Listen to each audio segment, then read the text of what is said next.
सद्गुरु साईनाथ महाराज की जय। श्री सच्चिदानंद सद्गुरु जिल्लेमुड अनुसया माता की जय। श्री सच्चिदानंद सद्गुरु भरद्वाज महाराज की जय।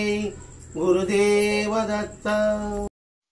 సద్గురు షిరిడి సాయినాథుని యొక్క సన్నిధానంలో ఆచార్య ఏకలా భరద్వాజ మాస్టర్ గారు జిల్లేలమూడి అనసూయమ్మ మాత సన్నిధిలో ఉన్న అనుభవాలని ఆయన కృపా కటాక్షాలతో మనం వివరించుకుంటున్నాం. వారి యొక్క కృపా ఆశీస్సులు అనుగ్రహం లేకపోతే చెప్పడం అనేది ఉండదు, వినడం అనేది ఉండదు, రావడం అనేది ఉండదు. ఇది మనం అందరం గుర్తుపెట్టుకోవాల్సిన అంశం. మరి వారి అనుగ్రహంతో వచ్చాము, దాన్ని సద్వినియోగం చేసుకోవడం. చెప్పడానికి అవకాశం వచ్చింది, దాన్ని సద్వినియోగం చేసుకోవడం. వినడానికి అవకాశం వచ్చింది, దాన్ని సద్వినియోగం చేసుకోవడం. అనుగ్రహం ఒకటి ఉంటే సరిపోదు. అనుగ్రహం ఉంది కదా అని కాస్త తలెగరేసాం అనుకోండి, ఏం ఉపయోగం ఉంటుంది? ఆ అనుగ్రహాన్ని సద్వినియోగం చేసుకోవాలి. ఇచ్చిన వస్తువు సద్వినియోగం చేసుకుంటేనే ఉపయోగం ఉంటుంది. అలాగే మనకు సమయం ఇచ్చాడు, ఆ సమయాన్ని సద్వినియోగం చేసుకోవాలి. ఇక్కడ మాస్టర్ గారు చేసింది అది. అమ్మ సన్నిధిలో ఉంటూ ప్రతి క్షణాన్ని ఆయన సద్వినియోగం చేసుకున్నారు. ప్రతి క్షణాన్ని ఆస్వాదించాడు, అనుభవించడం కాదు. ఆస్వాదించడంలోనే ఆనందం ఉంటుంది, సంతృప్తి ఉంటుంది. అందుకని మాస్టర్ గారు ఇక్కడ ఈరోజు అమ్మ సాన్నిధ్యం అందరికీ ఒక పెన్నిది లాంటిది, అందరికీ ఒక అమృత తుల్యం లాంటిది. అమృత తుల్యం అని ఎందుకు అంటున్నాం? ఇక్కడ అమృతం మొత్తం లేనిది, శాశ్వతమైనది. అంటే అమృతంతో సమానం అన్నమాట. మహాత్ముల యొక్క సాన్నిధ్యం, మహాత్ముల యొక్క సాన్నిధ్యం అనుకుంటున్నాం, అమ్మ సాన్నిధ్యం అనుకుంటున్నాం.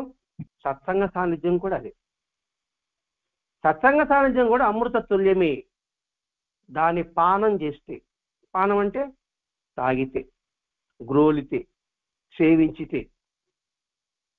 కాబట్టి ఇవన్నీ ఎందుకు చెప్పుకుంటున్నామంటే ప్రతి దాంట్లో కూడా అనుభవాల కోసం కాదు, ఆస్వాదించడం అనేది అభ్యసించవలే. ఆ రుచి తెలుసు మనకి, కానీ దాని రుచిని మనం ఆస్వాదించలేకపోతున్నాం.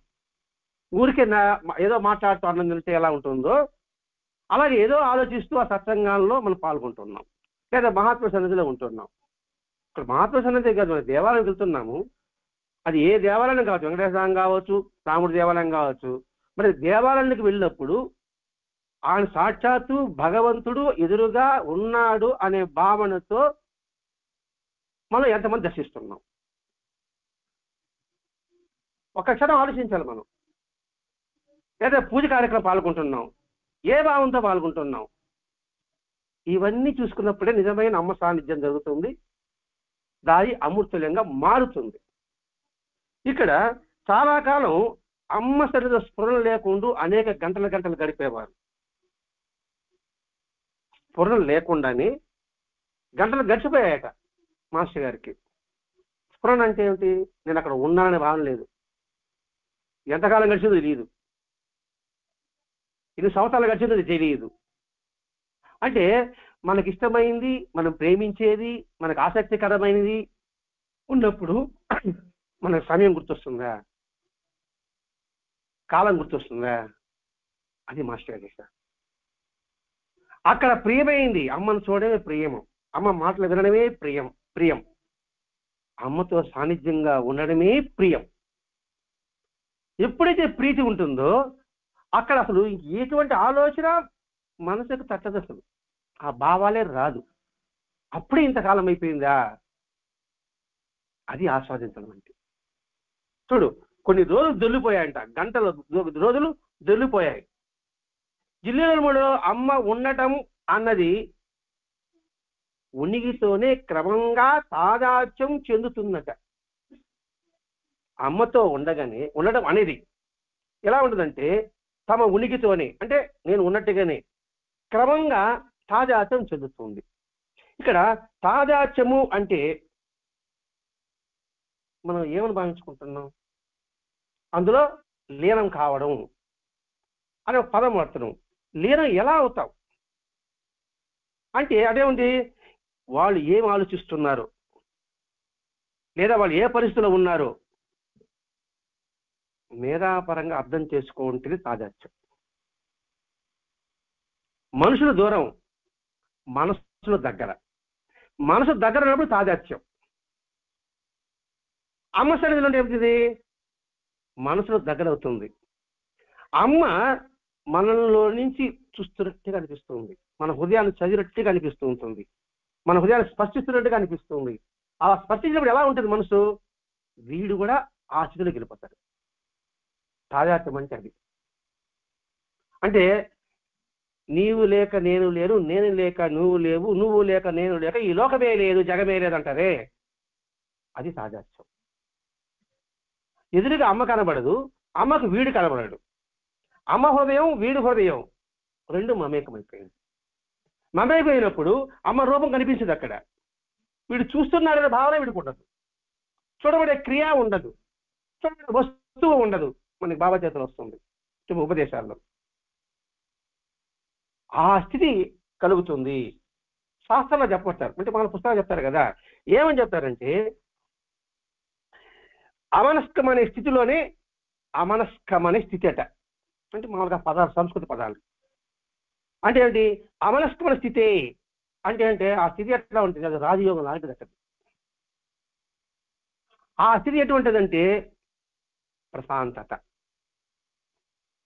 అపరమైన శాంతి, ఆనందము, సంతృప్తి. ఇది శాస్త్ర చెప్పాడే. అమనస్కము అని చెప్పాడు కదా. ఆ స్థితిలో ఆనందాన్ని అక్కడ ఎవరైనా అనుభవించేది.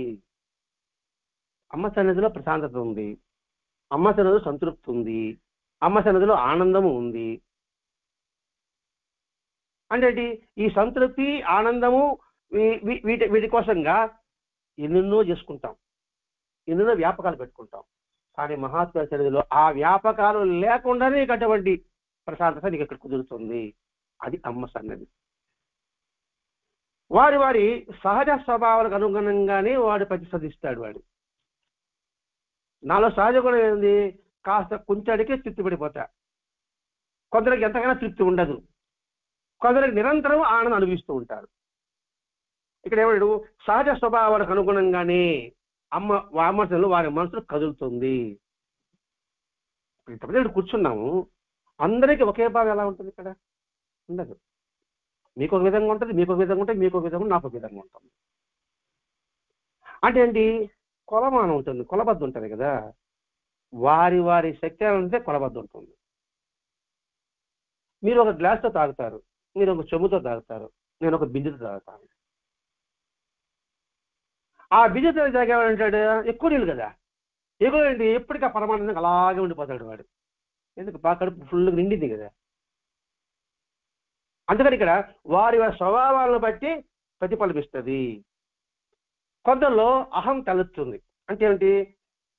అహం తలెత్తి ఏంటి అదేముంది గొప్పతనం, ఆయన ఏముంది గొప్పతనం అని అంచనాలు వేయడం ప్రారంభిస్తారు. ఏంటి గొప్ప? నేను చదువుకున్నా, ఆయన చదువుకున్నాడు, నేను సత్సంగం చెప్తే ఆయన సత్సంగం చెప్తున్నారు, అమ్మకి నేను పెళ్లి చేసుకున్నా, అమ్మ పెళ్లి చేసుకున్నది, అమ్మకి బిడ్డలు ఉన్నారు, నాకు బిడ్డలు ఉన్నారు. ఏముంది అమ్మల్లో అక్కడ స్పెషాలిటీ అంటే అర్థమైంది. వాళ్ళు అహం తలెత్తుంది. అంటే నాకంటే ఏం గొప్ప వాళ్ళు, అహం అంటే నాకంటే వాళ్ళు గొప్ప ఏంది అని తలెత్తినప్పుడు అంచనా వేస్తారట. ఆ అంచనాని ఆమె తునాతునకులు చేసి పడేస్తుంది. అది కూడా ఆమె అనుగ్రహం ప్రసాదించే తప్ప అహంకారం పోదు. వాళ్ళు సంకల్పిస్తే తప్ప అహంకారం పోదు. అంటే ఎంతవరకు ఊహిస్తే అంతవరకు పెరుగుతుందని సుదీర్ఘమైన అనుభవంతో కానీ మనకు బోధపడదు. వాళ్ళ అనుభవం సుదీర్ఘమైన అనుభవంతో కానీ ఆమె యొక్క స్థితి మనకు అర్థం కాదు. ఆమె స్థితి ఎవరైనా అంటే ఇద్దరు స్నేహితులు అప్పటికారు పట్టాలని అర్థమైపోతారా? కాసేపు మంచి అనిపిస్తే కాసేపు ఇచ్చారు, కాసేపు దీర్ఘంగా ఎక్కువగా స్నేహం చేసే తప్ప మీకు ఉండాలేదు ఆమె తెలియదు, ఆమె ఉండాలని మీకు తెలియదు. అది సహజం. అది అలాగే మహాపురుషులు కూడా అంతే. వాళ్ళ గొప్పతనం ఏముంది అనే భావన మంచం అనుకోండి, నువ్వు సుదీర్ఘంగా ఆలోచించి అనుభవం పొంది తప్ప నీకు అది బోధపడదు. కొందరికి అలా కాదు. విచార సదృష్టమైన అంటే విచారం అంటే ఎంక్వైరీ, అంటే తెలుసుకోవడం. ఆ తెలుసుకోవడం దృశ్యంగా కనబడదు, సదృశ్యంగా లోపలే భావన ఉంటుంది. ఆ మహాత్మురాలు అని గొప్పవాడు. ఆ భావన వాడిలో ఏం చేస్తుందంటే భక్తి పెంచుతుంది. ఎందుకంటే వాడు టెస్ట్ చేసాడు, వాడు బాగా టెస్ట్ చేసి తెలుసుకున్నాడు. ఎప్పుడైతే తెలుస్తుందో అది కాస్త ప్రేమగా మారుతుంది, గౌరవంగా మారుతుంది. ఆ గౌరవం భక్తిగా మారుతుంది కొందరి విషయంలో. ఎందుకంటే వాడికి అటువంటి అనుభవాలు జరగడం కోసం ఇప్పుడు పరీక్ష పెట్టుకుంటాడు. ఇప్పుడు స్వామి వివేకానంద రామకృష్ణ పరమహంసకి పరీక్ష పెట్టినట్టు, భరద్వాజ మహర్షి గారు ఏ మహాత్ముని దర్శించినా ఆయన పరీక్ష పెట్టినట్టు. ఒక్కసారి పరీక్ష పెట్టి తేలిన తర్వాత ఇంక వెనక్కి తిరిగి చూడమంటూ ఉండకూడదు. ఒక్కసారి ఏర్పడిపోయి నేను పరీక్షకి ఆయన సమానం చెప్పేశాడు, ఇంక పెట్టిన తర్వాత ఇంక వెనక్కి తిరిగి పోకూడదు. మళ్ళీ ఇంకో పరీక్ష పెడతా ఉంటే ఈ పరీక్ష పెట్టుకుంటూనే పోతుంటాం. అందుకు కొంతగా ఉండి విచార సదృశ్యమైన ఒక భావనగా వారిలోకి అయిన తర్వాత అది భక్తి ప్రవృత్తులుగా ప్రకటితమవుతుంది, లోపల ఉండదు. ఇక్కడ భక్తి ప్రకటితమవడం అంటే ఏమిటి? ఆయన స్వభావాన్ని మనలో ఇముడ్చుకోవడము. భక్తి అంటే వారికి ధనం పెట్టడం, నమస్కారం పెట్టడం కాదండి. వారి విషయం తెలిసింది, వారి గుణగాలు తెలిసింది, వారు ఎటువంటి వారు మీకు అర్థమైంది. అర్థమైన తర్వాత దాన్ని వ్యక్తపరచాలి, మాటలోనా, పాటలోనా, ఆటలోనా, చేతల్లో. ఆటల మాటల్లో పాటలు అందరూ చెప్తారు, నా బోటిగాడంతా. చేతల్లో కదండి సంగతి. అది ప్రకటమవుతుంది. మరికొందరికి ఏమి ప్రత్యేకత లేని ఆమె మామూలు అమ్మగానే కనపడుతుంది, సామాన్య మనిషిగానే అమ్మ కనబడుతుంది. అందుకే అమ్మని మనం సత్సంగంతో పోల్చుకుందాం.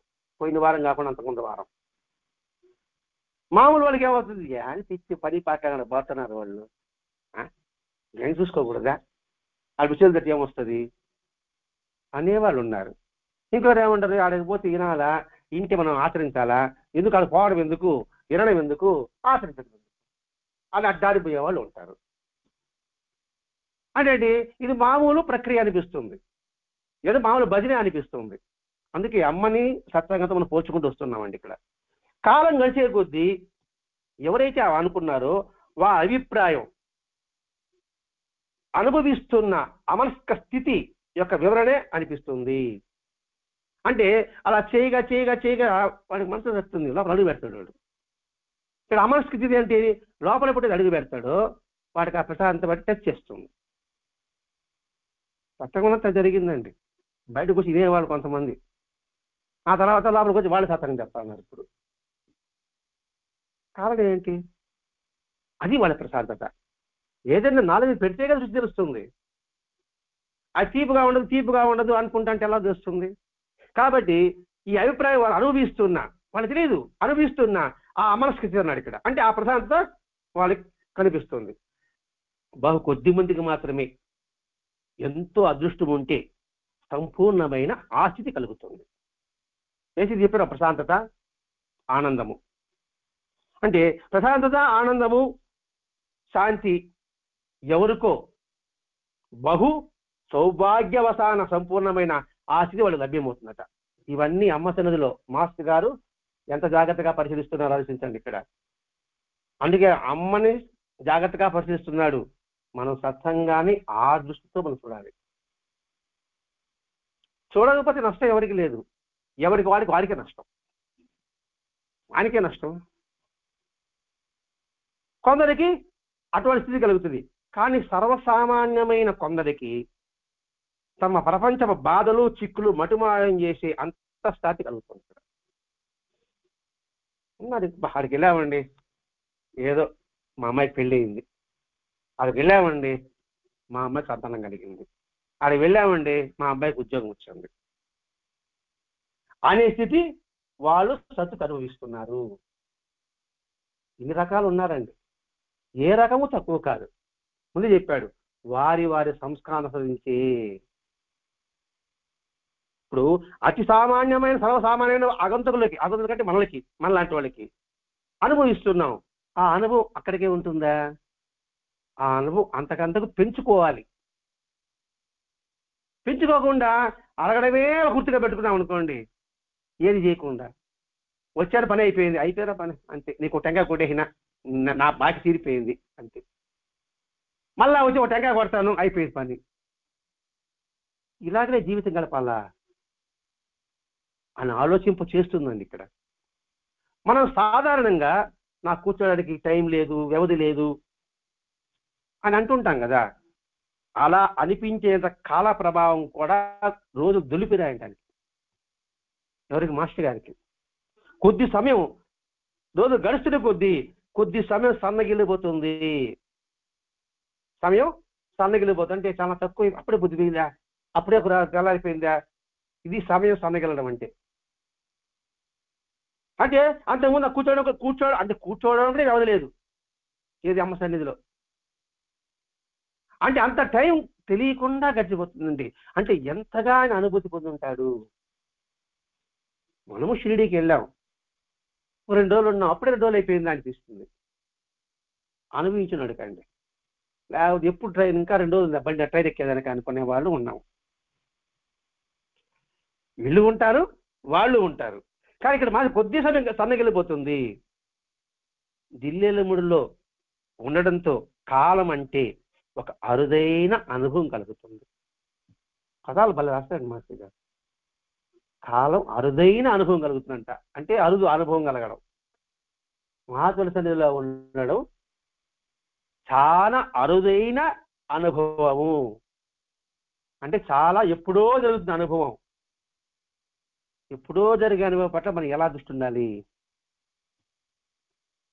ఎప్పుడో ఒకసారి ఆఫర్ పెట్టాలంటే మన దృష్టి ఎలా ఉండాలి? ఆఫర్ పెడతాడు చందనాప్రదేశ్లో, అరుదుగా పెడతాడు, అప్పుడు ఎలా ఉంటుందా? దృష్టి అంతా దాని మీదే ఉంటుంది.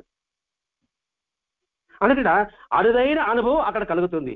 గంటలు రోజులు గడిచిపోయే కాలం కాకుండా వర్తమానమే మనకు అనుభవం అవుతుంది. ఎంతగా ఫీల్ అవుతున్నాడండి అక్కడ. ఈ విధంగా సత్సంగాన్ని మనం ఆస్వాదించాలండి. సత్సంగమే మహాత్ములు యొక్క స్థితి. దత్త, సాయి, మాస్టర్, ఆమె ఒక్కడ అమ్మ, ఇక్కడ 3 ఉన్నారు. ఇక్కడ ఆ 3 సాన్నిధ్యం మనం ఏ విధంగా ఆస్వాదించాలి అనే విషయం చెప్తారండి. ఇక్కడ గంటలు కాలం కాకుండా ఎడతెగని వర్తమానమే మనకు అనుభవం అవుతుంది. గంటలు గుర్తు రాలేదు, కాలము గుర్తు రాలే, ఇంటికాడ బయలుదేరి ఏం జరిగిందో గుర్తు రాలే, ఇక వెళితే ఏమో జరుగుతుందో అది గుర్తు రాలే. ఎడతెగని వర్తమానమే మనకు అనుభవం అవుతుంది. ఎక్కడ మాస్టర్ గారు నాకు అనే పదం వాడండి. ఎక్కడ ఏ వాక్యం చూడు, మన మన మన అనే పదం వస్తుంది. ఆయన ఆ మనలోనే ఉంది వినయం. ఆ ఒక్కటి మనం నేర్చుకున్నా మన జన్మ ధన్యం. మన అనే పదం రావాలి, నేను నాదనే పదం పోవాలి. మనము మనది, తర్వాత జీవితం అందరిది అదే అభ్యసించడం, అది అలవాటు కలుపుకోవాలండి. మనకు అనుభవం అవుతుంది, అనుభవం ఆయనకి, మనను కూడా కలుపుకున్నాడు ఆయన. మీరు కూడా ఉన్నారా నా పక్కనే? మనకు అనుభవం అవుతుంది. మనసు అట్టడు కూడా ఏం జరుగుతున్నదో గమనించలేకపోతున్నాం. మనసు అట్టడుగున ఏం జరుగుతుందో గమనించకపోవడం వలన కానీ, లేకపోతే అక్కడ వెళ్ళి వ్యర్థ ప్రసంగాలతో సమయం వెళ్ళబుచ్చడం వల్ల కానీ ఈ అనుభవం మనకు దూరం అవుతుంది. అర్థమైంది లేదు? అక్కడికి వచ్చి పిచ్చాపడి అంటే ఇక్కడంటే కాదండి, దేవాలయానికి, సత్సంగానికి, లేకపోతే మంచి ప్రదేశానికి వెళ్ళాలనుకోండి, టూర్కి వెళ్ళామనుకోండి, ఆ టూర్లో అవన్నీ చూడకుండా మనం ఫోన్లు పెట్టుకొని చూసుకుంటాం అంటే అక్కడ పోయింది దేనికి? మనం దాన్ని మనం ఆస్వాదించలేదు. అది చెప్తున్నాడు ఇక్కడ. మనసు అట్టడు ఏం జరుగుతుందో గమనించు, అది నువ్వు గమనించాం. మనం ఇక్కడికి వచ్చాం, బాగుంది, ఎందుకు బాగుంది, బయట బాగలేదు, ఇక్కడ ఎందుకు బాగుంది అని ఆలోచించాం. ఏదో మెకానికల్, వచ్చాము, ఉన్నాము, వెళ్ళాము. అటువంటి వాళ్ళకి, వ్యర్థంగా మాటలు మాట్లాడే వాళ్ళకి ఈ అనుభవం మనకు దూరం అవుతుంది. ఇది కూడా మనకే పదం వస్తాడండి. ఇది కూడా మనకు దూరం అవుతుంది అంటే ఎంత జాగ్రత్తగా మెలగాలి. మహాత్ముల సన్నిధి, మహాత్ముల సన్నిధే సత్సంగం అండి. సత్సంగం అంటే చిన్న అందరూ ఇది కొంచెం ఇంకా అర్థం చేసుకోలేకపోతున్నాం మనం. ఇందులో ఎంతటి దివ్యత్వం ఉంది అనేది మనం ఇంకా గ్రహించలేకపోతున్నాం. వచ్చిన అవకాశాలు ఎంత మేరకు మనం సద్వినియోగం చేసుకోగలిగితే అంత మేరకు తరువాత పునర్జన్మలో అంతటి ఎక్కువ ఫలితాలు మనం పొందగలం. అందు గుర్తుగా ఇది మనకు పదం వాడుతున్నాడండి ఇక్కడ. ఇంతకాలం వచ్చిపోతున్నా మాలో చెప్పుకోలేని అనుభవం లేదే, కలగలేదే అని గోల పెట్టేవాళ్ళు ఉంటారు కదండి. కొంత వెనక్కి తిరిగి చూసుకుంటే, ఆత్మపరిశీలన చేసుకుంటే దోషమే కూడా కనబడుతుంది. నేను వెళ్ళానండి సత్సంగాలకి, ఏదో చెప్తా అనుకోవాలి, నాకు నమ్మబుద్ధుడు కాదు, నాకు జరగలేదే, ఎందుకు జరగలేదని ఆలోచించను. అందుకని చూడండి, వెనక్కి వెళ్ళి ఆత్మపరిశీలన చేసుకుంటే వారి అభిప్రాయం దోషం అప్పుడు కనబడుతుంది. అందుకే ఆత్మపరిశీలన, ఆత్మ విమర్శ ఎందుకు ఇది చెప్పేది? మనకు చూసుకోవాలి. వాళ్ళకి కలిగింది నాకు కలగలేదు, నీకు కలిగింది వాళ్ళకి కలగలేదు అంటే అర్థం ఏంటి? నువ్వు స్కూల్కి వెళ్ళావు, నీకు 90 మార్కులు వచ్చింది, ఇంకొకరికి 100 మార్కులు వచ్చింది, ఏమనుకుంటారు? టీచర్ వాడికి వేసిన మార్కులు అంటావు. అంతే కదా అనబట్టామా? అంటే వేరే అంటామా? అంతే అంటాం. నీకంత తక్కువ వచ్చిన వాళ్ళకే అబ్బా ఈకి టీచర్ ఎక్కువ వేసేది అంటారు. కానీ మనం తప్పు రాశాం కాబట్టి రాలేదనే సంగతి ఆలోచించాం. మన పేపర్లు, మా అమ్మాయి రాత్రి 3 చదివిందండి, టీచర్ మార్కులు లేదండి అంటాం. చైతే రాయిద్దా? అది ఆత్మ పరిశీలన. మనం సత్సంగం చెప్పుకున్నాం, నేను నా సాధన సక్రంగా పోతున్నదంటే గుర్తేంటి? మొన్న బుధవారం సత్సంగం జరిగింది అదే, అంతకుముందు వారం సత్సంగం జరుగుతున్నది. నా సాధన సక్రంగా గుర్తేంది?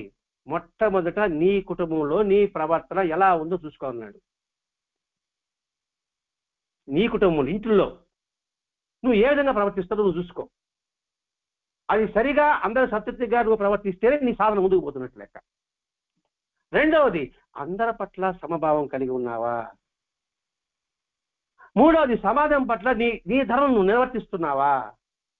ఇవన్నీ చేస్తేనే సాధన అండి. 10, 11 వచ్చిన దాంట్లో భగవంతుడు మన ఏ పరిస్థితిలో ఉంటే ఆ పరిస్థితిని ఆనందంగా స్వీకరిస్తున్నావా? ఇష్టాయిష్టాలు నువ్వు జయించున్నావా? పొంగడం కుంగడం అనేది లేకుండా ఉన్నావా? ఇవన్నీ ఉంటే నేను సాధన సక్రమంగా జరిగినట్టు. ఇందులో ఒక్కటి లేకపోయినా సాధన కుంటుబడినట్టే. పొలం దున్నాలంటే ఆవుకి ఎద్దుకి వాటికి 4 కాళ్ళు ఉండాలి, 1 కాలు ఉంటే తగ్గితే ఏమవుతుంది? అంటే ఇది కూడా నేను సాధన బాగా చేస్తున్నానండి, నాకు అనుభవం రాలేదంటే చూసుకో, ఎక్కడ తప్పదు నువ్వు చూసుకో. ముందు ఎక్కడ ఫెయిల్ అయ్యావో చూసుకో, అప్పుడు నీకు అర్థమవుతుంది. మనకి మనం లోపల చూసుకోకుండా నేను మొత్తం పర్ఫెక్ట్ అంటే ఎలా ఉంటుంది? నువ్వు పర్ఫెక్ట్ అంటే మాటల్లో కాదు, వాడు ముఖంలోనే కనపడిపోతుంది వాడు ఎంత మేర పర్ఫెక్ట్ అని. నేను బాగా ప్యూర్ అంటాను, నేను నా ప్యూర్ మాటల చేత చూసిపోతుందండి. అది నేను గమనించుకోవాలి. ఎవరిని గమనించుకోవాలి? ఉన్నది పోవాలనుకున్నవాడు గమనించుకుంటాడు, లేదు ఉండేదాన్ని ఉండాలనుకున్నవాడు వాడు గమనించుకోడు. అదే స్పెషల్గా చెప్తున్నాను ఇక్కడ. మాకు అనుభవం గోల పెట్టేవాళ్ళు కొంత వెనక్కి తిరిగి ఆత్మపరిశీలన చేసుకుంటే వాళ్ళ అభిప్రాయంలో దోషం ప్రస్ఫుటమవుతుంది. ప్రస్ఫుటం అంటే ఏంటి? మాకు విలువలోకి వస్తుంది, తెలుస్తుందని. కనబడుతుంది కూడా కాదు, ప్రస్ఫుటం అంటే కనబడింది కూడా కనబడుతుంది. అది కనబడదు కానీ అది కనబడుతుంది లోతుగా పరిశీలిస్తే. లోతుగా అంటే బొత్త మెరుగు చూసుకోవాల్సింది, మనం ప్రతి ఒక్కరు అలా చూసుకోవాల్సింది. అందుకే నిద్ర లేవగానే మనం ఈరోజు ఏమేమి చేయాలి, పడుకునే ముందు మనం ఏమేమి చేశాం, ఎన్ని పొరపాటు చేశాం, ఎన్ని మంచి పనులు చేశాం, భగవంతుడా నాకు తెలిసి పొరపాటు చేశా, రేపు ఈ పొరపాటు జరగకుండా నన్ను కాపాడు అని ప్రతిరోజు ఉదయము సాయంకాలము మనం చూసుకోవాలండి. ఎవరికి వాడు చూసి, ఇది ఒక చెప్తే నేర్చుకునేది కాదండి. చెప్తే నేర్చుకునేవాడు ఎంత మాత్రం ఉంటాడు? వాడు ఆ కాసేపేవాడు. వాడికి తట్టాలి, వాడికి అనుభూతికి రావాలి. వాడికి అనుభూతి రావడానికి మాస్టర్ గారు పారాయణ పెట్టాడు. పారాయణ సత్యంగా వింటే అప్పుడు కుండోలు కలిసినవాడు ఈ జన్మ కాకపోయినా తర్వాత జన్మ ఆలోచిస్తాడు. ఈ జన్మ వినియోగించలేకపోవచ్చు, కానీ వచ్చిన ఫలితం ఒకటి ఉంటుంది కదా. పుస్తకం చేతిలో పట్టుకుని ఉంటాడు, ఎడుచు కూసుడు ఉంటాడు. ఈ 2 పద్దానికి ఫలితం ఖాతాలు వేస్తాడు కదా, పుణ్యం ఖాతాలు పడిపోతుంది. ఆ పుణ్యం వచ్చే జన్మకి కొంచెం మేలుకుంటుంది, బుద్ధి మేలుకుంటుంది, వరి పొరపాటు అయిపోయింది అనే సంగతి. అందుకని ఎక్కడ ఆగదు. మనం ప్రయత్నం చేసి ఆగిపోయామని లేదండి. ఇప్పుడు ఎంతవరకు మనం ఆగిపోయామో అక్కడి నుంచే కంటిన్యూ అవుతుంది అనేది ఇక్కడ మనం గమనించాలి. అటువంటి వాళ్ళు నేను ఒకడినంట మాస్టర్ గారు. అటువంటి వాళ్ళు నేను ఒకడిని ఏమని ఆత్మపరిశీలన చేస్తున్నాడు మాస్టర్ గారు. కొడతాడు, మనం చెప్తూ కొడుతున్నాడు మనల్ని, ఆయన గారు. ఇప్పుడు అనుకో నేను చేశాను కదా, అది వచ్చేది కదా అని విరజ తగ్గుస్తున్నా. ఇప్పుడు కొడతాడు అక్కడ. నేను ఒకడిని. అమ్మ చాలా మంది అనుభవాలు చెప్పుకుంటారు కదా, నాకెందువల్ల ఏం అనుభవం రాలేదే, అది అనుభవం చెప్తున్నారు, నాకే అనుభవం కాలే. అది నా పని కదలే, ఆయన పరిస్థితి అనుభవం కాలేదు అంటాడు. అన్నది అనుభవం లేకపోవడమే గొప్ప అనుభవం. అద్భుతం అండి, దీన్ని బాగా లోతుగా పడింది. అనుభవం లేకపోవడే గొప్ప అనుభవం. ఎంతమంది అర్థం ఉంది ఇంట్లో. అనుభవం లేకపోవడే గొప్ప అనుభవం. అనుభవం లేకపోవడం ఏంటి, వాడి మనసు ఎప్పుడు నిరంతరం సమస్థాయిలో ఉంటుంది. వాడికి సమస్థాయిలో వాడికి అనుభవం ఏంది, తేడా ఉన్నవాడికి అనుభవం. సమస్థాయిలో అనుభవంతో పని లేవు, వాడి అనుభూతి అనమాట వాడు. అందుకే మాస్టర్ గారి విశ్వ చైతన్యానుభూతి కానీ ఆయన అనుభవం అని చెప్పలే. 1963 ఫిబ్రవరి 9వ తారీఖున మాస్టర్ గారు స్టడీకి వెళ్ళారు, 5 ఏళ్ళు ఉన్నారు. ఆయన అనుభవం రాలే, విశ్వ చైతన్య అనుభూతి. ఇంకా అంతకన్నా గొప్ప అనుభవం ఇంకేం కావాలి. చాలా చక్కగా చెప్పాడు. నాకు అనుభవాలు ఉంటారు కదా చాలా మంది, నా బోటి లాగా. అనుభవం ఏంది, ఆ టెంపరరీ అంతే. అనుభూతి అనేది చిరస్థాయిగా ఉంటుంది. ఆ మాటతో నివ్విరిపోయాడట మహర్షి గారు. ఆశ్చర్యం ఏంటి, అనుభవంగానే అనుకుంటుంటే అందరికీ అమ్మ కనపడింది, పటంలో కనపడింది, ఈడు కనపడింది, అది కనపంటారు. అందుకే అంటారు పటంలో విభూతి రాలింది, పటంలో కుంకుమ రాలింది. ఏం ఉపయోగమా, ఏం ఉపయోగమ్మా? పటం విభూతి రాలింది, ఏం ఉపయోగం చెప్పండి? ఈ ఇంట్లో వాళ్ళకే అహంకారం తప్ప ఇంకే దాని ఉపయోగం ఉండదు. ఇంట్లో వాళ్ళకే అహంకారం, గర్వం తప్ప ఇంకేం ఫలితం ఉంటుంది చెప్పండి? జనాలు ఓవర్ క్యూ కట్టుకొచ్చేస్తూ ఉంటారు. అహంకార దేవుడు కూర్చుని కాపీ ఇల్లు మళ్ళీ ఇవ్వకపోతే అవమానం కదా. మళ్ళీ వాళ్ళకి సేవ చేసి సరిపోతుంది. ఆయన నువ్వు ఆపి విభూతి అది బుక్ ఉంటుంది తర్వాత వీళ్ళకి సేవ చేస్తాడని. అందుకే అనుభవాల ద్వారా భగవంతుడు ఉన్నాడని నిరూపించబడడం అని మాస్టర్ రాశారండి. పోనీ దానివల్ల మనకి ఉపయోగం ఉందా? అందుకని బాబా అక్కడ ఏం చేయలేదు, అసలు చమత్కారం ఎక్కడ చేయలేదు. మన మనసు శుద్ధి చేయడానికే ప్రయత్నం చేశాడు సాయినాథుడు. మనం సంస్కరించడానికే బాబా యొక్క ప్రతి ఒక్క లీల వెనక చూడండి. బాబా ఏ లీలను చూడండి, మనం సంస్కరింపడానికి ఒక లీల ఉంటుంది. మీరు ఏ లీలను చదవండి కావాలంటే, ఏదో ఒక్క లీల చెప్పండి, ఆ లీలలో ఎంత సంస్కరణ ఉంటుందో ఒక లీల చెప్పండి. బాబా చరిత్రలో ఏదో ఒక లీల మీ మనసు పెట్టింది చెప్పండి. బాబా ఈసారి చదివి ఉంటారు కదా, ఒక్క లీల చెప్పండి. దాంట్లో ఏం సంస్కరణ ఉందో తెలుసుకుంటాం, అంత ఇంకేం కాదు. ఏంటి మా గౌరవం, నువ్వు చెప్పు గౌరమ్మ. సార్ నేనే చెప్తా. బర్రె దూడేసింది, చచ్చింది, విభూతి వెళ్ళినారు, బతికింది, అవునా లేదా? సరే వండికండి, ఆ ఒక్కటే చెప్పుకుంటాం. అంటే దానివల్ల మనకి ఆ నీళ్ళ ద్వారా మనకి ఏం అర్థమవుతుంది? భగవంతుడు ఎక్కడున్నా మన మొర ఆలకిస్తాడు. మొర ఆలకిస్తాడనేది ఆ సంస్కరణ ఉన్నా కాదా? ఎక్కడున్నాను పదం వాడాము ఇక్కడ. ఒకవేళ మన దగ్గర విభూతి లేకపోయినా ఎవరో దగ్గర విభూతి పంపిస్తాడు. మైనదా జరిగింది కదా, ఆ సంఘటన జరిగింది, మరి ఎందుకు భావించుకోకూడదు? అంటే ఏంటి, ఏ భగవంతుడు లేదా మన సంస్కరించడం కోసమే ఉంటుంది, మనం బాగా ఆలోచిస్తే. సరే, కృష్ణుడు జైల్లో పుట్టాడు. జైల్లో పుట్టిన తర్వాత వాళ్ళని అప్పుడు బంధించేస్తున్నారు కదా దేవకి వసుదేవుల్ని. కృష్ణుడు తల మీద పెట్టుకుంటానే ఆ బంధాలను విడిపోయినాయి. మళ్ళీ కృష్ణుడు దించి వచ్చిన తర్వాత మన బంధాలు తగులుకున్నాయి. అంటే భగవంతుడు మనలో ఉన్నంత వరకు మనం ఏ బంధాలను తగులుకోము అని గుర్తిస్తే సంస్కరణ. ఆ లీల ద్వారా. లేదండి కృష్ణుడు వచ్చాడు కాబట్టి మనం దాడి చేసిన గొప్పవాడు దేవుడు వల్ల మనకేం ఉపయోగం ఉంటుందండి? ఇలా ప్రతి ఒక్కటి భగవంతుడి ప్రతి ఒక్కటి కూడా మనం సంస్కరించడం కోసం ఉంటుంది. అది మనం గుర్తించడం లేదు. ఇక్కడ మాస్టర్ గారు మనం గుర్తింపు చేస్తున్నాడు, సాయినాథుడు మనకు తెలియజేసి వస్తున్నాడు అన్నమాట. ఇక్కడ అనుభవం లేకపోవటమే ఒక అనుభవం కదా అంటే ఈ నిమిరిపోయాడు. ఏంటి ఇలా చెప్తుంది ఏంటి అనే సంగతి అప్పుడు మనం ఆలోచించాడు. అమ్మ ఎందుకు అలా చెప్పారు? అమ్మ చెప్పితే నాకు అర్థం ఉంటుంది కదా, ఎందుకు చెప్పారు అంటే అనుభవం లేదని నేనన్న స్థితి మాత్రం నిస్తరంగా సముద్రం వలె ఆలోచనల పనిని మనసును సూచిస్తుంది. అనుభవం లేదన్న స్థితి ఎలా ఉంటుందంటే నిస్తరంగా సముద్రం వలె. నిస్తరంగా పదం మనం రమణ మహర్షి లేఖలు వివరించుకొని ఉన్నాం. నిస్తరంగా అంటే అలలు లేని సముద్రం అంటే ప్రశాంతత. ఏది అనుభవం లేని స్థితి ఎలా ఉంటుందంటే ప్రశాంతతగా ఉంటుంది. అంటే ఏమిటి? తరంగరహితం అంటే ఏమిటి? అలలు లేని స్థితి. ఏ ఆలోచన లోపల రాదు.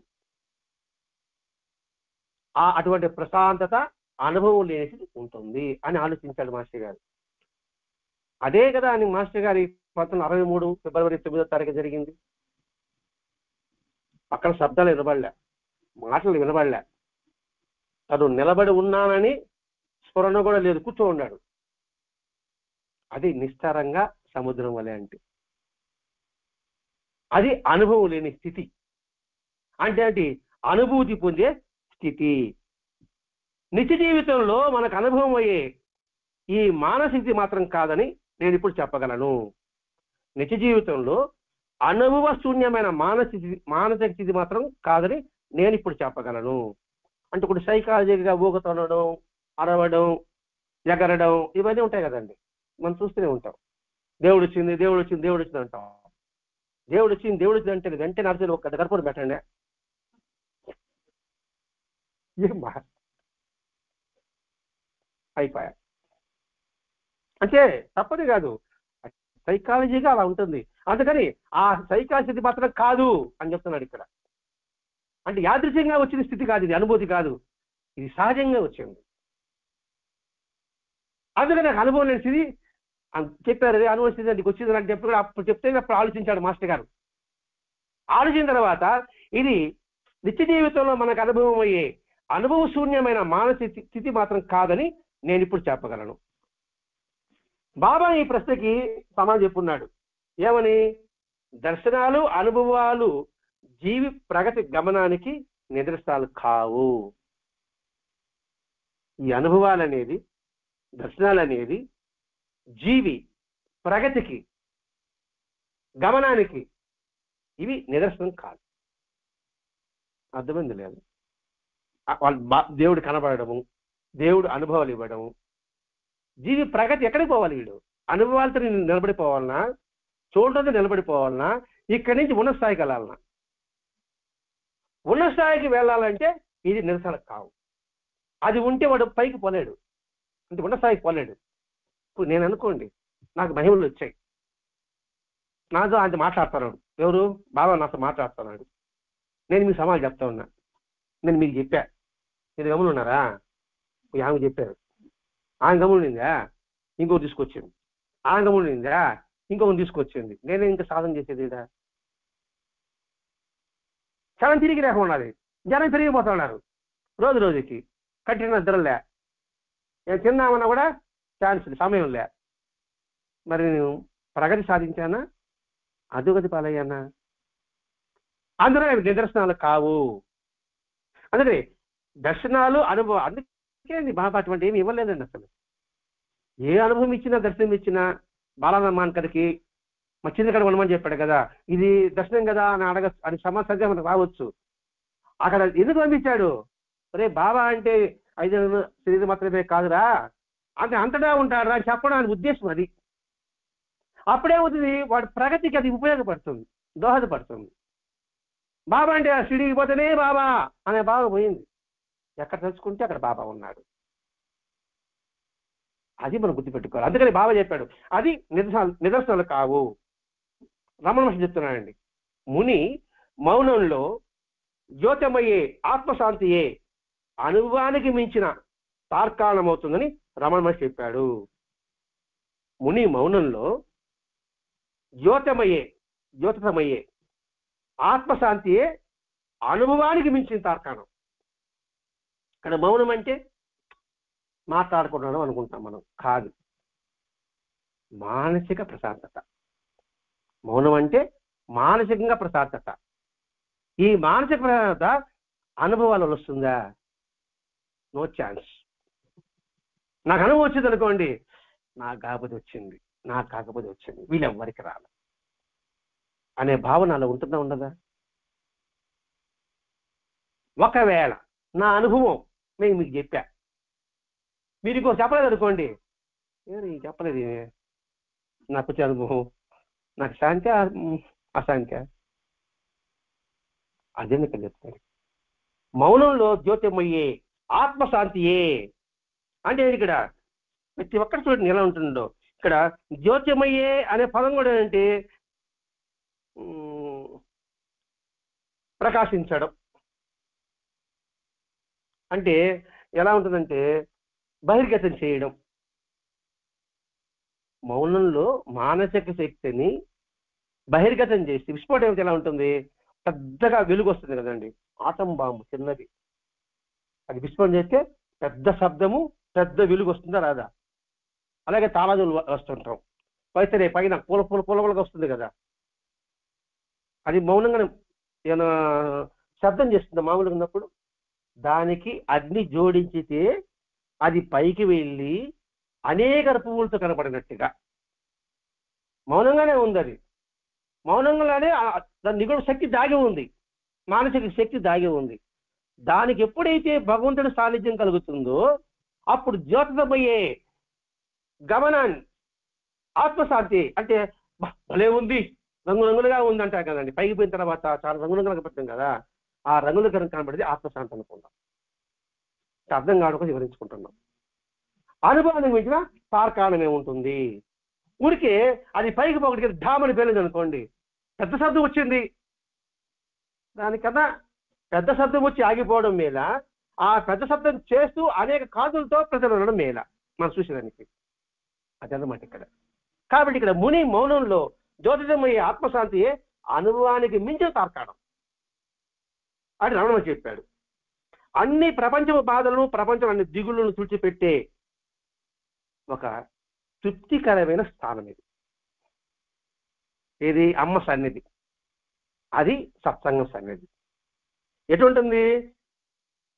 అన్ని దిగుళ్ళు, అన్ని బంధాలు తుడిచిపెట్టి నిర్నిబంధమైన తృప్తిక అంతరంగమైన పవిత్రతతో మనిషి నిండిపోతాడు. అంటే వాడికి ఏ బంధాలు ఉండదు. ఇప్పుడు కృష్ణుడిని తల మీద పెట్టుకుంటే ఏ విధంగా అయితే వసుదేవుడికి బంధాలు తెలియపోయినాయో, అలాగే మహాత్ముల సన్నిధిలో నువ్వు కూర్చుంటే నీకు ఎటువంటి బాధలు అనేది నీ మనసులోకి జ్వరబడదు. ఇది బాధ అని జ్వరబడదు. బాధ అయినప్పటికీ కూడా చూసేవాడికి బాధ అనిపిస్తుంటుంది, కానీ వాడికి ఇది బాధ అనిపించదు. అబ్బా తీసేస్తున్నాడు ఆయన అని ఫ్రెష్గా ఉంటాడు వాడు. అటువంటిది వారి యొక్క సన్నిధి. అన్ని ఆధ్యాత్మిక సాధనకు లక్ష్యభూతమైన ఆనందం, పవిత్రత, వైశాల్యము ఏ ప్రయత్నం లేకుండానే అమ్మ సన్నిధిలో అనుభవించగలుగుతారు. అమ్మ ఎటువంటిది?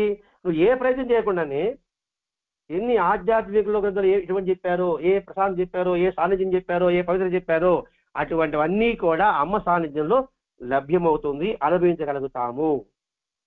ఎవరు చెప్పింది ఇది? భరద్వాజ చెప్పాడు. ఆయన చూసి చెప్పాడా? అనుభూతి చెంది చెప్పాడా? అనుభూతి చెంది చెప్పాడు. అనుభూతి చెప్పిన మాట 100కి 100 మనం గ్రహించవలే. వంట చేస్తున్నాం అనుకోండి, అనుభవం వంటవాడికి మామూలుగా పుస్తకం చూసి వంట నేర్చుకునే వాడికి, టీవీలో చూసి వంట నేర్చుకునే చాలా తేడా ఉంటుంది. అందుకని వారి సన్నిధిలో మన ప్రయత్నం లేకుండానే ఏ మహాత్ములు ఏ సాధన చేసి ఎటువంటి ఫలితం వస్తుందో అటువంటి ఫలితం నీకు ఇక్కడ లభిస్తుంది. కొద్దిమంది మాత్రమే ఏ సాధనను నామజపము మంత్రపం చేసేవాళ్ళు ఉంటారు, వారికి అనుభవాలు ఉన్నాయి. అట్టి వారిలో చాలా అదృష్టవంతులు. అమ్మ దర్శనమైంది వారికి. కొందరు వారు ఆరాధించే చిత్రంలో అమ్మను దర్శిస్తారు. కొందరేమో నామస్మరణ చేసుకుంటూ ఉంటారు. కొందరేమో అమ్మ పటంలో దూరంగా అమ్మ పటంలో ఆయన దర్శనం అవుతుంది. మరికొందరికి ఎంత ప్రయత్నించినా సాధ్యపడిన సాధన ఆ అమ్మ సాన్నిధ్యంలోకి వస్తారే ప్రశాంతి ఏర్పడుతుంది. అమ్మ సాన్నిధ్యంలో అప్రయత్నంగా నిరంతరం దానంతట జరగడమే మనం గమనిస్తాము. ఎందుకు ఆ సాన్నిధ్యం పోతారు, ఎందుకు ప్రశాంతం కలుగుతుంది అంటే ఇదికే మన సాధన తెలియదు, ఏమి తెలియదు. అయినప్పటికీ కూడా మన మనసు వారి వైపు సరిధిలో లాగబడుతుంది. ఇనుప ముక్క అయస్కాంతం దగ్గర లాగినట్టుగా. ఇనుప ముక్కకు తుప్పు పట్టింది అనుకోండి, ఎంత అయస్కాంతం ఉన్నా అది లాగలేదు. మాకు ఎంత చెప్పినప్పటికీ కూడా మన తుప్పుడు అనుకోండి, మరణం అనుకోండి, ఇంక ఎలా వాళ్ళ మాటలు మనకు బురకెక్కుతుంది? బురకెక్కడానికి అవకాశం ఉండదు. ఇంకా నిరంతరము మరణంతో పట్టిపోయింది. ఇంకా మరణం పోతే కదా ఆకర్షించబడుతుంది. ఆ విషయం ఇక్కడ. కొందరు నియమ నిబంధనలు ధ్యానము జపాదాలు చేస్తుంటారు. అమ్మను దర్శించాక ఎందుకు అవన్నీ చేసామా, అది ఎంత లేక బ్రహ్మాండ ఇక్కడ కనుక్కుంటున్నాడు. సాధన చేసాం, అది చేసాం, ఇది చేసాం. ఆడ చేసి ఎటువంటి అనుభూతి పొందిందో, ఎంతకాలం చేస్తే అనుభూతి పొందిందో, ఇక్కడ ఒక్క చరణంలోనే అటువంటి అనుభూతి కలిగింది. కాబట్టి ఆమె సన్నిధిలో ఉంటే చాలు. ఇంతకన్నా జపతపాద అవసరం లేదు. అందుకే మనం జపము తపము బెట్ల పారాయణ పెట్టుకుని సత్సంగం చేసుకోండి. ఇంతకన్నా మోక్షం ఇంకోటి లేదు సక్రంగా చేసుకోగలిగితే. కొద్దిమంది మాత్రం సాధన పూర్తిగా వదిలేశారు. మాకు సాధన వద్దు, ఏమొద్దండి, నువ్వే శరణం, నువ్వేం చేస్తావు, నీట ముందే పాదం నీదే భారం. పర బాధ్యతలో నువ్వు పారాయణావు, అది నా వల్ల ఏం కాదు, నువ్వేం చేసి వచ్చి, అది సంపూర్ణ శరణాగతి. అసలు అందరూ వదిలిపెట్టి చేస్తామా? చేస్తాం. నిలబడతామా? ఆ మాట నిలబడతామా చెప్పండి? పారాయణ పడలేదు, సత్సంగం పడలేదు, ఇవి లేకుండానే నిలబడగలితే చాలు. ఎందుకంటే ఇవన్నీ దాంట్లోనే అక్కడే ఉంది కదా, శరణాగతిలోనే ఉంది మొత్తం. ఇంకా శరణాగతి అంటే ఏంటి? అయ్యా నాకేం తెలియదు, నువ్వేం చేస్తావు చెయ్యి, కొడతావా కొట్టు, తిట్టావా తిట్టు, పొగతావా పొగుడు, శివాన్ని కూర్చోబెట్టు, తోచేస్తా తోసేయి, తాడు నిన్ను మాత్రమే వదలు. ఎవడైనా సరే చదివినోడు కన్నా అది నాకది మీరు మేలు అంటే అది మీరాబాయి చేసింది. నువ్వు నన్ను కాదు తోప నేను మాత్రం నోతాను.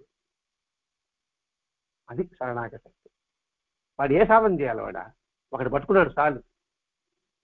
అదే పశ్చిమలో అడ్వర్టైజ్మెంట్ చెప్తామే, పెద్ద గాలి వాన వస్తుంది, అన్ని కొట్టుకొని పోతుంది, చొక్క ఉడిగిపోతుంది, వాడు మాత్రం గట్టిగా పట్టుకొని ఉంటాడే, అదనమాట.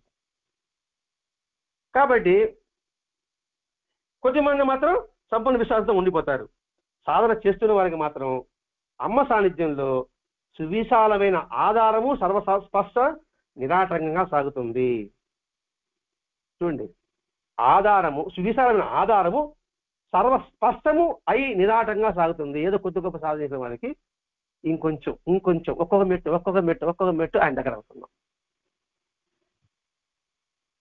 ఏ సాధన చేయని వారికి మాత్రం అమ్మ సాన్నిధ్యంలో వారి మనసు అమ్మ రూపంలో నిలిచిపోతుంది. అమ్మ మాటల్లో అది అర్థమైనా కాకపోయినా మనసు ప్రశాంతంగా ఉంటుంది. అది అమ్మ సాన్నిధ్యం. ఏ పని పాటల్లో నిమగ్నమై ఉన్నా సర్వదా స్మరించే అమ్మ నామం వారు ఎప్పుడైనా కలిగే మనశ్చాంచాలని అదుపులో పెడుతుంది. నువ్వు ఏ పనైనా చేసుకో, అది భగవంతుడి పనిగా అని భావించగలిగితే ఎప్పుడైతే మనసు చంచలం అవుతుంది, అది డామినేట్ చేస్తుంది. అంటే నిరంతరము నీ చేయు కార్యములన్నీ నీ సేవలకు గాక. ఏ పనైనా ఏ సేవ అయినా అది ఆయన నాకు ఇచ్చిన పని అనే దృష్టిలో మనం ఉండలేకపోతున్నామే. మనకి మనిషి కనబడుతున్నాడు, రూపం కనబడతా ఉంది, యాడే ఆయన సేవ చేసేది అని అనిపిస్తూ ఉంటుంది. ఇంక మనం ఏంటి సర్వసరణాగా చేసేది అక్కడ? ఇంక మన చంచలంగా ఉంటే ఎలా ఉంటుంది? అలా ఎవడైతే చేస్తాడో వాడికి మనశ్చాంచలం అదుపులో పెడుతుంది. ఏది? మనం చేసిన ధర్మం, మనం చేసిన నామం, మనం చేసిన భగవంతు ప్రీతి ప్రజ్ఞతో చేస్తున్న సేవ. మనం కూడా అన్ని పూజలు చేస్తుంటాం కదండి. భగవత్ ప్రీత్యర్థం అని పదం వాడతాడు ఇవారు, విన్నారా లేదా? మన ప్రీత్యర్థం చెప్పడండి, భగవత్ ప్రీత్యర్థం నేను చేస్తున్నా ఆ పూజ. ఆ సత్యనారాయణ వ్రతం కావచ్చు, ఇంకొక వ్రతం కూడా కావచ్చు. ఆయన ప్రీత్యర్థం అన్నప్పుడు మనం ఎంత వర్తమానంలో ఉండాలి, ఆ పూజలో ఎంత కాన్సన్ట్రేషన్గా ఉండాలి, ఎంత ఏకాగ్రతలో ఉండాలి అని గ్రహించాలండి.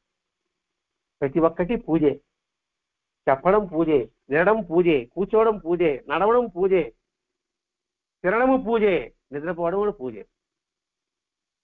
అందులో భావాన్ని జోడిస్తే లేదు నిద్రపోవడం పూజ అంటున్నారు, హ్యాపీ నిద్రపోతాడు అని అనుకుంటాం కదా. మనకి అది గుర్తొస్తుంది, అబ్బా నిద్రపోవడం పూజ అన్నాడు, మంచి మాట చెప్పాడు ఈరోజు. కాబట్టి అమ్మ చెప్పాడు కాబట్టి తాతయ్య నన్ను 8 నెలలు లేపాక నేను పూజలో ఉంటా అని చెప్తావా?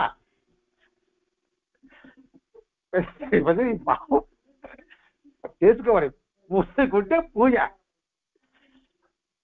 ఒక్కొక్క వ్యక్తిలో వ్యసనాల పనులు అయిన దోషాలు చాలా మందికి అది పటాపంచలైపోతుంది. వెంకటాచల చిత్రలు చూసాము, బాబా చిత్రలు చూసాము, రామకృష్ణ చరిత్రలు చూసాము. ఎంత వ్యసన పనులైన ఆడికి వచ్చేటప్పటికి ఏమవుతాడు, ఆ వ్యసనమే బలాజం.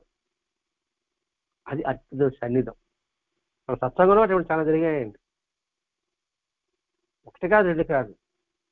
ఈయన దొల్లాడుతూ ఉన్నాడండి సాయినగర్లో ఒక ఆయన, దొల్లాడుతూ ఉన్నాడు ఇంట్లో, మనిషి పట్టుకొని రావాలి.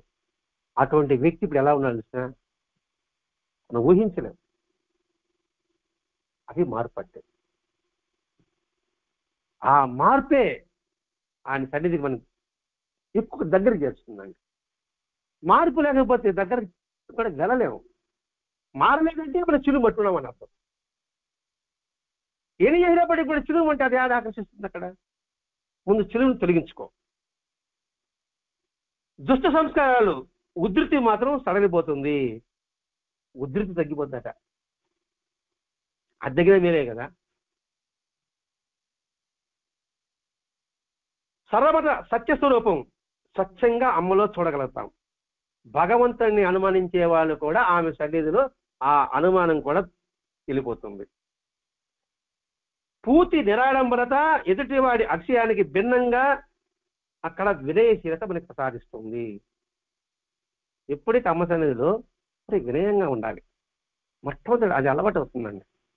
బాగా గమనిస్తే మనకు అర్థమయ్యేది. ఇప్పుడు మాస్టర్ గారు చూస్తున్నాం అనుకోండి, ఎంతటి వినయం అండి ఆయన దాంట్లో.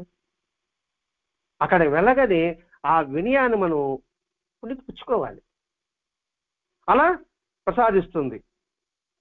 వాదోపవాదంతో వస్తారు కదా ప్రస్తుతం, వారందరి కూడా అమ్మ చెప్పే సమాధానాలతో వాళ్ళు పటాపంచలైపోతారు. వాళ్ళ అనుమానాలన్నీ కూడా అంత ఘాటుగా అమ్మ సమాధానం ఇస్తారు. రెండవది, అమ్మ ఎదుట వ్యక్తి గొప్పగా చూపిస్తారు కదా, అతిశయంగా చూపిస్తారు కదా, వారి సూక్ష్మంగా అది దెబ్బతీస్తుంది. అంటే వాళ్ళ గర్వాన్ని కూడా తొలగింపజేస్తుంది.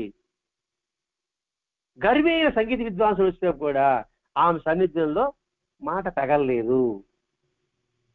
ఈ భావచిత్రం లేదండి, వేద పండితులు వస్తారు, చెప్పగలిగారా? అక్కడ కూడా మా సన్నిధిలో వస్తారు, మళ్ళీ చెప్పగలిగారా? కాబట్టి గర్వ సంగీత విద్వాంసే ఆమె సాన్నిధ్యంలో నైపుణ్యం ప్రదర్శనం చేయలేకపోతాడు. ఉన్న పలానా కర్పూరాన్ని కళ్ళ సర్కరాలు తెప్పించే సాధువులు అంటే మహిమలు చేసేవాళ్ళు, అది అల్ప విద్యని అనుకొని మార్చి వెళ్ళిపోతారు.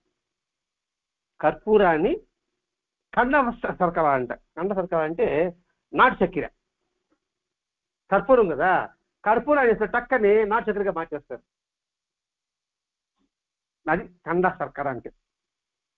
నాటు చక్కెరగా వస్తే అది ఒక విద్య కదా.